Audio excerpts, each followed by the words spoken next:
Hello mga karelyeno! Ngayong araw na to ay ipapakita ko sa inyo kung papaano magtanggal ng laman ng bangus para sa gagawin nating relyenong bangus.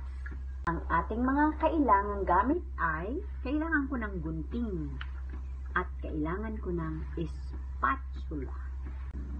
Okay, ang una nating gagawin ay lilinisin muna natin ang bangus. Kasi sa palengke, pag pinalinis mo yun, pinatanggal mo ang kaliskis, pinatanggal mo ang hasang, yung mga kaliskis ay hindi pa lahat natatanggal. So, kailangan nating linisin. Pero itong hawak ko ngayon ay medyo konti na lang ang mga kaliskis na hindi natanggal. Malinis naman ang pagkakagawa. Okay. So, una ay yung iba ang ginagawa ay binabali ang ulo dito sa may leeg ng bangus. Ako, ginugupit ko. Okay?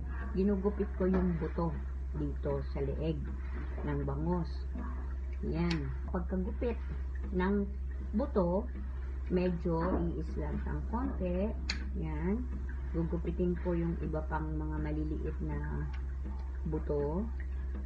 At pagkatapos ay kukunin ko yung spatula at itutusok ko ngayon dito sa leeg, sa batok ng bangus. So, tutulak natin dahan-dahan, okay, hanggang dito sa may palikpik. Pagkatapos dito naman sa so tutulak mo lang yan, tulak ang spatula hanggang dulo, hanggang sa may buntot. And then, dito sa may malapit sa tiyan, sa gitna, hanggang dun sa dulo ulit.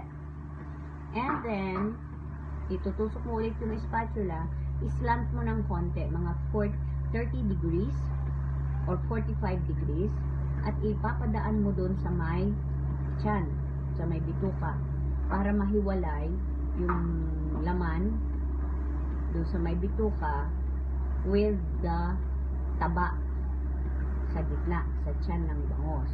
Okay? Then, diretso hanggang dulo.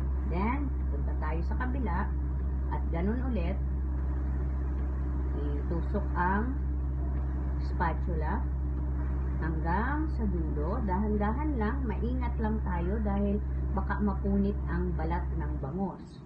So, hanggang dulo, hanggang buntot. Then, so dito sa kabila, sa gitna, hanggang buntot.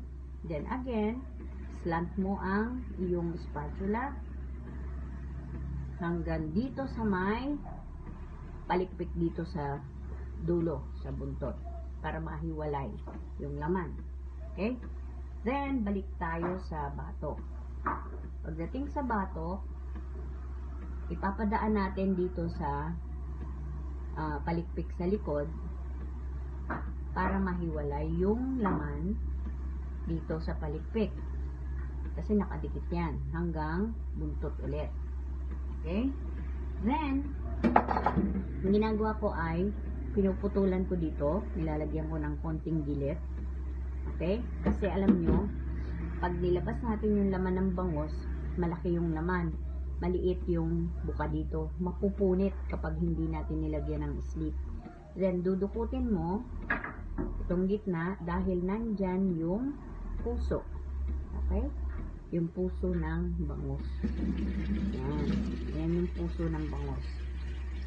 Yan. Tatanggalin natin yun. And then, dudukutin mo lang para mahiwalay. See to it, check mo na nahiwalay yung intestine dito sa gitna. Okay? And then, papadaanin natin ito dito sa may tiyan, pero ingatan na hindi mo tamaan yung taba. Ito yung taba, nandito yung taba ng bangus. Ayun yung masarap na hinahanap ng mga mahilig sa tiyan ng bangus. So, nakikita nyo maluwag na yung laman sa balat. Punta tayo sa buntot, babaliin natin yung buntot. Yan, babaliin natin. Babaliin on the other side. Ganun din, baliin. at mararamdaman mong humiwalay yung laman sa balat. Then, pwede mo nang i-push. Pag pinush mo, madali na pong lalabas ang laman ng bangus. Ayan. So, eto na po yung laman ng bangus. Buong buo, hindi durog. Kapag buo na ganyan, at pinakuluan mo na, madaling tatanggalin ang mga tinik. Ngayon ako, binabaliktad ko. So, igaganyan mo lang yung buntot. Then, push it. Push. Push mo lang. Push mo. Hanggang makarating siya dito sa bungad. So, pagdating dito sa bungad, ayan, pwede mo na siyang medyo hatakin. Ingat lang. Baka mapunit ang balat, no? And, pwede nating linisin itong dulo, itong buntot, kasi may mga natirang mga laman at mga tinik. Yan, may mga natirang mga laman at tinik. O, pwede natin yan na linisin. Okay, yan. Ngayon, dahil hindi natin mahugot yung mga tinik na nandito, pwede naman na gupitin na lang natin. At itong laman na to ay pwede pang isama doon sa ating gigisa na laman. Okay? Yan. So, malinis na siya. At ibabalik na natin by just pushing down. Push it down. Then, itapat natin sa gripo. Mas madali yun. Yan. Okay. Okay. So, yan. Ngayon, i-check natin dito sa may leeg.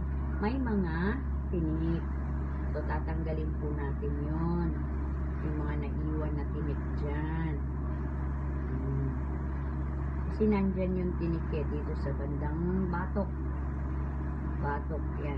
Nandyan yung mga tinik. Para maging malinis ang ating rellenong bangus. At yan ay tinatawag nating Mami M's rellenong bangus. Okay? Ayan mga karelyano, tapos na ang pagdebone ng bangus, pagtanggal ng laman sa loob. So, eto na yung mga laman ng bangus.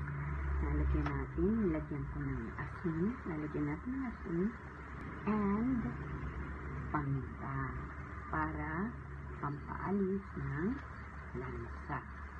Okay, ngayon po, itong laman ay isasalang natin at pakukuluan. Hello mga karelyano. So ngayon naman, ang ating gagawin ay ang balat ng bangus. Yung bangus mismo. Ibababad natin ito sa kalamansi at toyo. Okay? So, naglagay na ako dito ng toyo at kalamansi dito sa container. At isa-isahin natin ang bangus na lagyan ng toyo, pati loob. Lalagyan natin ang loob ng bangus ng toyo.